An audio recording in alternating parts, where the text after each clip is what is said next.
My name is Tony, and this is Every Frame a Painting. And I know exactly what you're thinking. Why am I talking about this guy? Oh my God, you're Michael Bay! Oh my God, I am Michael Bay. Because I don't like his films, and yet I think it's crucial to study them. Why? And Paul, I think you have started to watch WrestleMania on television.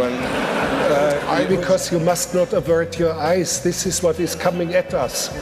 This is what television, what a collective, anonymous body of majority wants to see on television. Like WrestleMania, like Anna Nicole Smith, like Jackass, Michael Bay has created something. Spectacle. It's what people want. The Romans knew it, Louis Couture's knew it, Wolfowitz knows it. 1, 2, 3. Boom! Bayham! We may find it crass and vulgar, but if we're going to make better movies, we have to understand the images that are coming at us.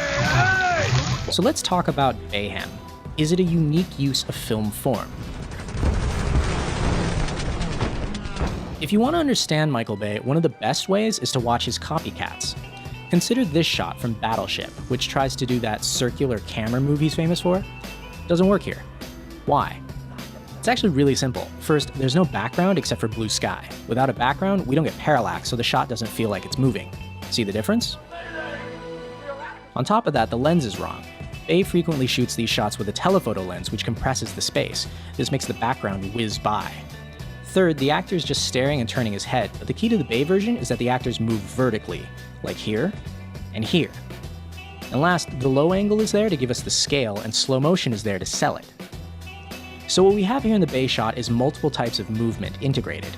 Movement of the camera, movement of the background, movement of the actors, expansion of time. Then they stand still and look off screen, creating stillness.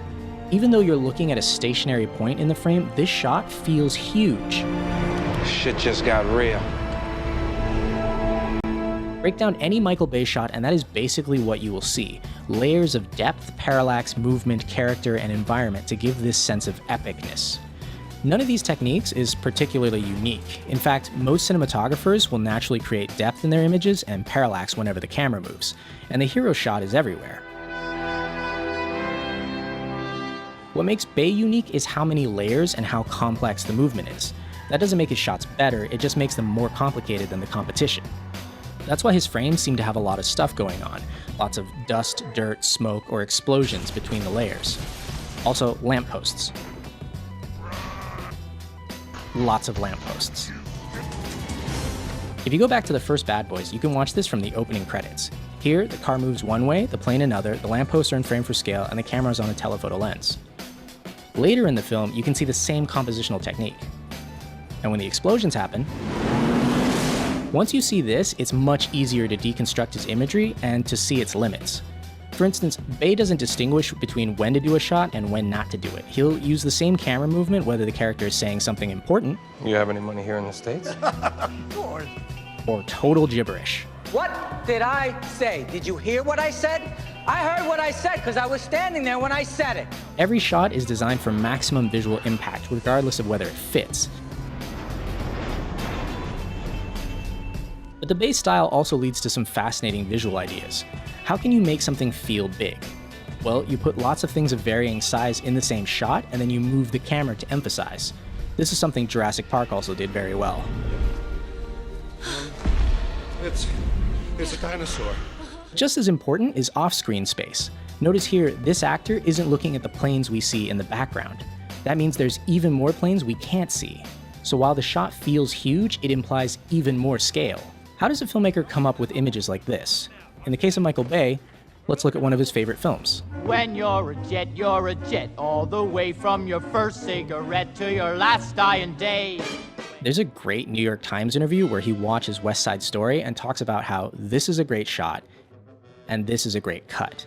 He can't articulate why they're great other than they're dynamic, but I think that's it. When you put shots from West Side Story back to back with his work, you can feel the similarities. I think Bay's goal is to create what he thinks are good shots and connect them with what he thinks are good cuts. If Howard Hawks defined a good movie as 3 good scenes and no bad ones, Michael Bay seems to think a good film is 3,000 dynamic shots and no static ones. Apart from West Side Story, Bay's biggest influence is actually other blockbusters.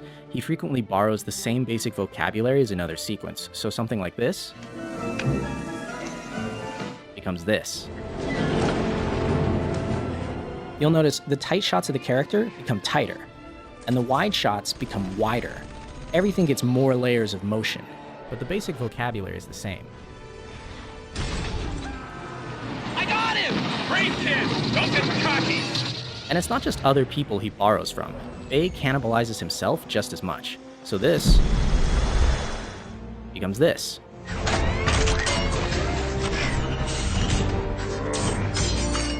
You'll notice every motion in the original shot, for instance the camera turning counterclockwise while the bomb turns clockwise, is just cranked up in this version. Autobots, I'm in pursuit. So what is Bayham? It's the use of movement, composition, and fast editing to create a sense of epic scale. Each individual shot feels huge, but also implies bigger things outside the frame. It stacks multiple layers of movement, shot either on a very long lens or a very wide one.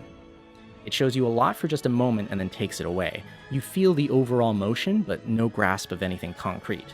And yeah, it requires a lot of people and integration to do this. But it's basically a variation on the existing vocabulary of the action scene.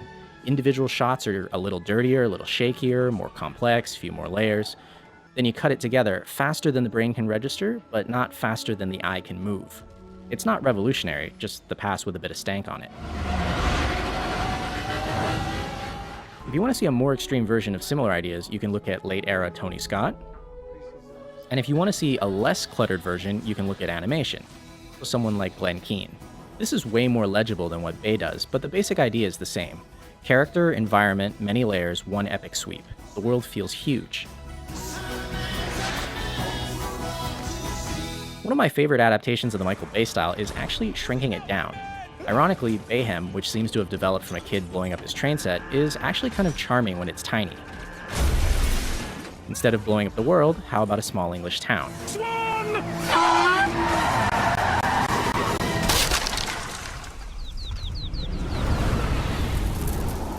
But in the end, I think the popularity of this style is hugely important. Whether we like it or not, the interesting thing here is that we are really visually sophisticated and totally visually illiterate. We can process visual information at a speed that wasn't common before, but thinking through what an image means, This is not necessary! not so much. And as Werner Herzog put it, You do not avert your eyes. That's what's coming at us. this might sound a little weird, but the person who loses the most here is actually Michael Bay. He is a slave to his own eye. He has a need to make every image dynamic, even when it runs contrary to the theme of his movie. Some people just don't know a good thing when it's staring them in the face. It really is the simple things in life. Yeah, the little things, like a big house, a dock, a view of the water, and a speedboat. What happens when two great storytellers tackle this exact same theme? Heck, Norm, you know, we're doing pretty good. I love you, Margie. I love you, Norm. 2 more months.